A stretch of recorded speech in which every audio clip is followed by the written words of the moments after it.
I'm here with Nick Tanner, the Libertarian Party candidate for State Representative District 47 in the November 2012 election. How are you doing today, Nick? I'm doing really well, Clay. Thanks for having me. Pleasure to be with you. Nick, why are you running for State Representative here in District 47? Well, that's a real simple question with a real simple answer. I'm literally an everyday tax-paying citizen who is sick and tired of the results that Democrats and Republicans have delivered, and I'm not willing to accept it anymore. So I decided to get involved in the race. I actually supported the current Republican incumbent, Paul Workman, who owns Workman Commercial. He was a former lobbyist for the commercial construction industry for many years, and he's only continued that work the last 2 years. So as someone who supported him 2 years ago, you could say I have a big problem with what I call his big government record. And is Paul Workman your only opponent in this race? No, sir. I'm actually running against two gentlemen, Paul Workman and Chris Franzen, a Democratic opponent.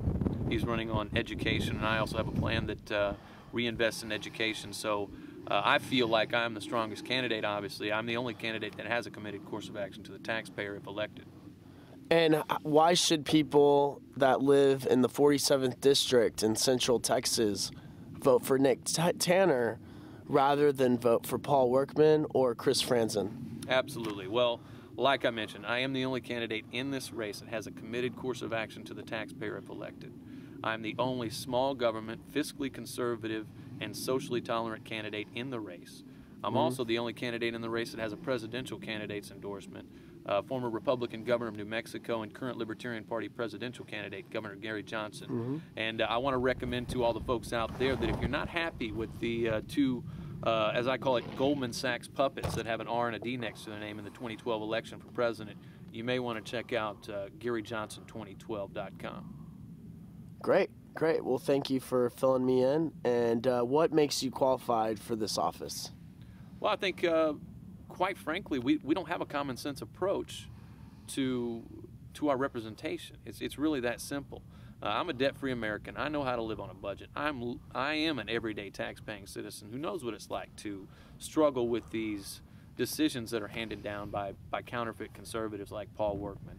And I tell people all the time, I speak every Saturday at a concealed handgun license class. I tell people where I stand on the issues, speak about Paul Workman, how I got involved in the race, and I always end on the most important point, and that's that people need to get involved. It is going to take everyday tax-paying citizens like yourself and myself getting involved and engaging the political process rather than turning away from it to make positive changes. This country's founded on we the people, not I the special interest. So that's really the most fundamental thing that I bring to the table in this race. Great. And what are the issues that are important to you and that you think the voters are important to the voters? Basically, what are the issues that are driving your campaign? Well, first of all, I can beat my Republican opponent and my Democratic opponent on any issue. I have a plan to create tax relief for small businesses. I want to audit the LCRA and nullify Obamacare. I also have a plan to reinvest in education. I want to end the corporate welfare state, and I want to end all social services and free in-state tuition to non-citizens. I feel like the issue of illegal immigration is one that could be handled on a simple basis.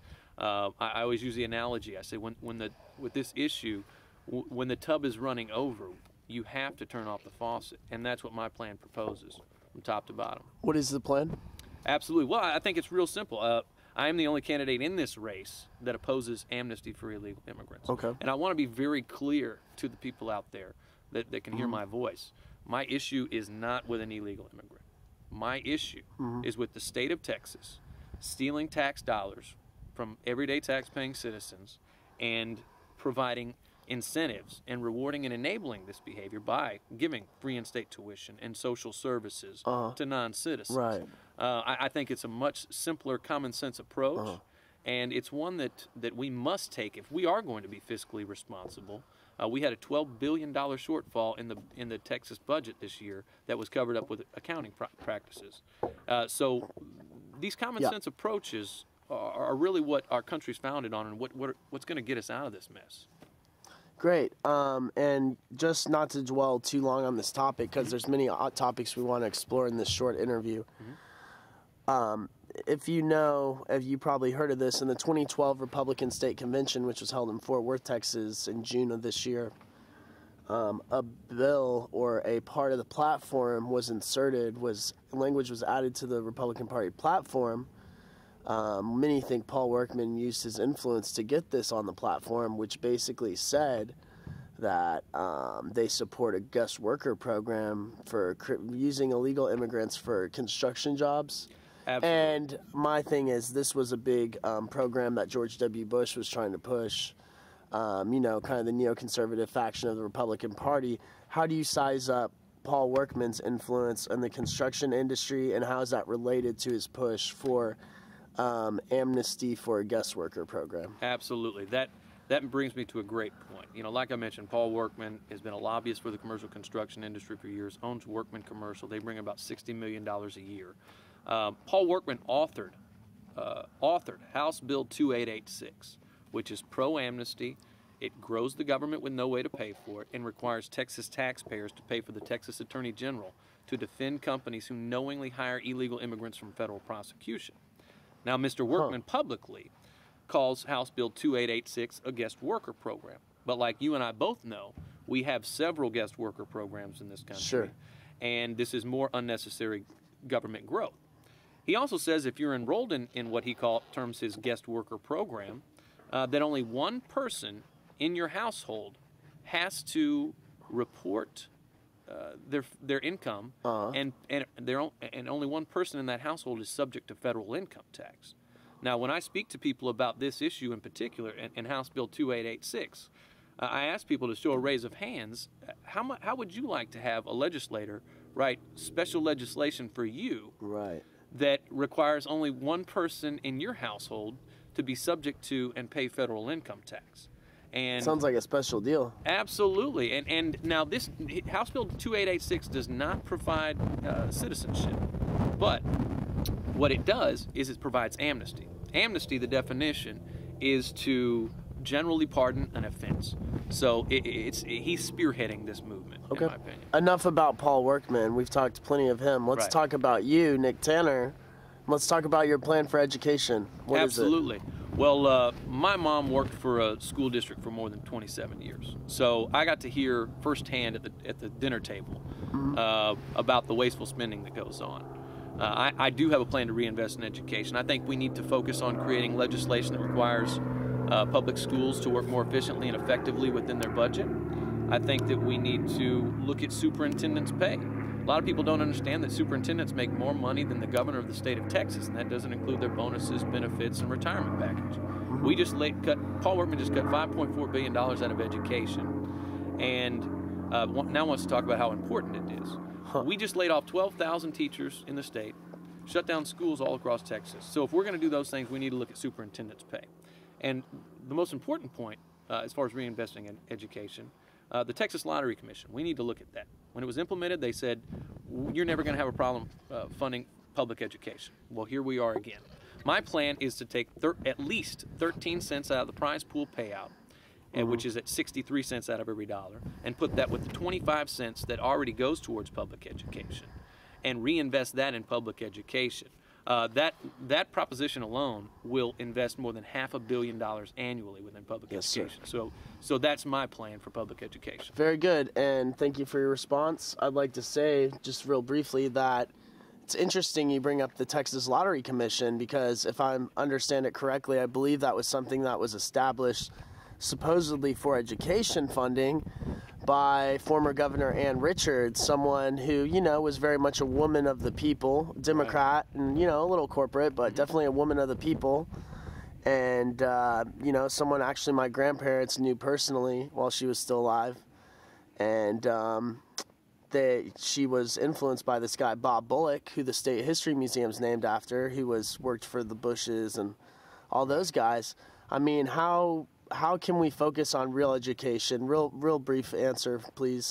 How we focus on real education instead of these lottery-type scams? Absolutely. Well, along with what I mentioned about my plan with public education, one thing that I'm a big proponent of is allowing parents to take the tax dollars that they would normally pay towards public education and to take that in a tax voucher so that they can invest that in private schools, charter schools, or homeschooling. If you feel like, option A is not your best option for your children to be more well educated, then you need to look at option B, C, and D. Sure. And our country's founded on individual liberties, and this falls under parental rights as well.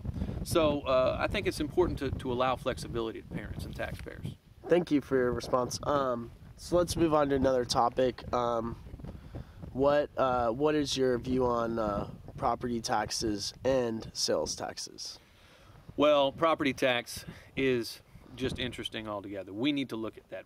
That's why I'm a proponent. I'm the only candidate in my race that proposes the Travis Medical School tax, the Prop 1 Travis Medical School tax, which will raise a portion of your property tax by 63%.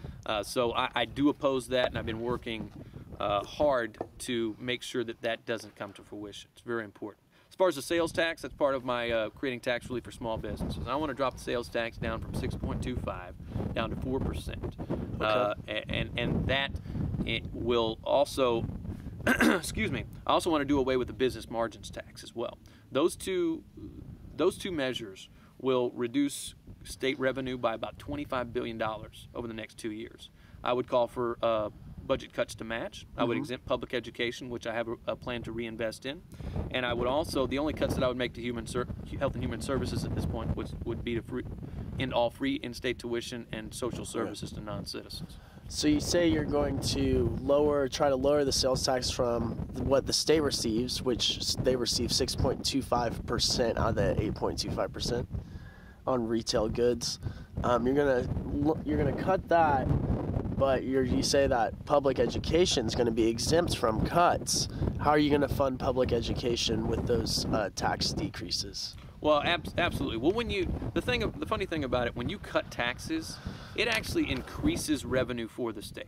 Because when you get rid of something like the business margin tax, companies have more capital to work with, which means they can hire more people, which means they can insure more people. And they have more money with higher paying jobs to go out and purchase more products and services.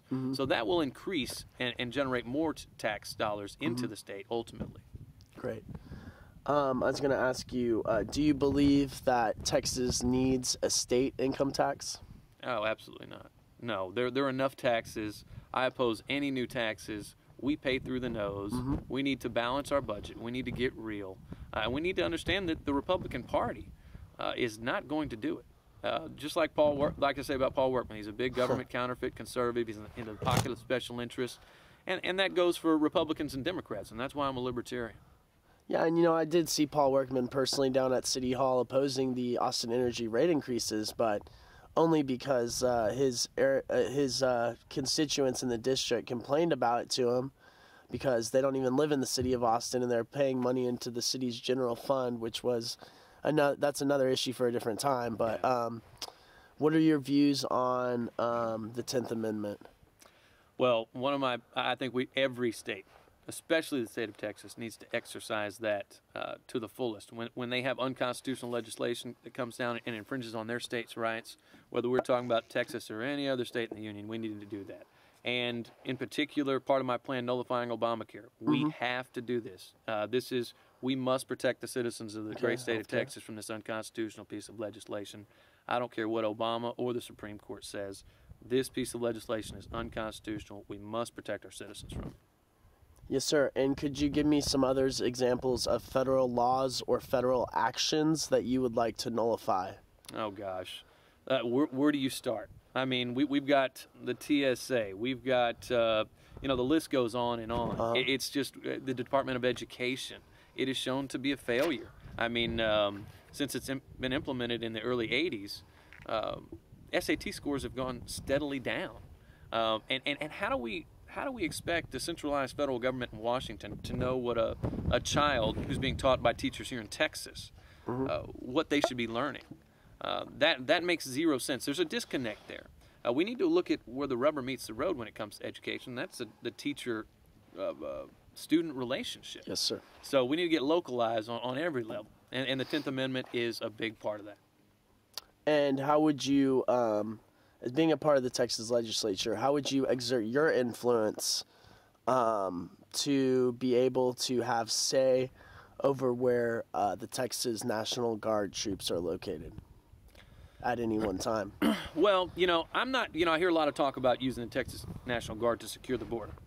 Well, first of all, I think we need to bring our troops home from securing the Afghanistan, Pakistan, Iraq border, and all that other good stuff. We can look at that, but we don't have control over that. I'm not opposed to using the Texas National Guard for border control and security under one condition. If we do so, because this is a federal responsibility, we send the federal government a bill that says, all right, we used our boys, our men and women down there to do your job, and you need to pay up. And do you believe that the federal government has too much power over the purse and the sword in America today? Absolutely. I mean, anybody who doesn't understand or believe that isn't paying attention and doesn't understand the framework of what our country's founded on. It's real simple. You look at what's going on. States' rights are being infringed on every step of the way, and those are things that are there for a reason. And how do you plan to change that and make us live in a freer, more prosperous society? Well, real simply, to be honest with you, I mean, I always tell people good government is quite simple. It takes three things. You need sound policy, personal integrity, and principle. That's what we're lacking in this country. We have a $16 trillion debt, but when it comes to the accountability and our elected officials standing on principle and sound policy, our deficit in that is much larger. We only got a couple minutes. I know you're a big water guy, LCRA, you touched on a little bit. We're here at Lake Travis, so the viewers know where we are. Yeah. It's a recognizable, iconic place in your district, District 47, and there's hardly any water. I'm going to zoom out here. We're on this dock just to show people, and this is how dry Lake Travis is right now. This part of Lake Travis here, we're in Spicewood, Texas right now. Tell me, what are your views on your water? We got a minute and a half remaining about. Okay, I want to audit the LCRA. All right, the people don't understand that they're a bunch of unaccountable bureaucrats who have no accountability to the taxpayers or the voters. Rick Perry, the governor of Texas, appoints the board, the people that are go on the board with LCRA. Half the people that were on the list last time had to be taken off because they had a conflict of interest in the groundwater business. Secondly, there's a little magazine that comes out in this area put out by PEC. It's called Texas Co-op Power. August 2012 edition, there was a story in there that talked about in the next 50 years, the Texas population will almost double. And we have already committed to sell off more water in that time than is in our lakes and rivers right now. So if they have that kind of accountability, I mean, that kind of foresight for the next 50 years, where was that foresight 20 years ago? I mean, people out here in this area where I grew up and where I live and I love to be, we knew this area was going to grow and explode in Central Texas. So where's the accountability, where's the water, and where's all the money? All right, less than a minute here. How do you plan to protect and serve the people of District 47 here in Travis County, Texas? Absolutely. Well, it goes back to my the aforementioned answer to the question before the audit the LCRA. Sound policy, personal integrity, and principle. Good government is quite simple, folks. You don't need to overcomplicate it. It's a simple formula. So when you stand on those three things, you'll never go wrong. Thank you. We're here with Nick Tanner, Libertarian for State Rep, District 47. Thanks for being with us, Nick. Clay, thank you so much for having me. I really appreciate it.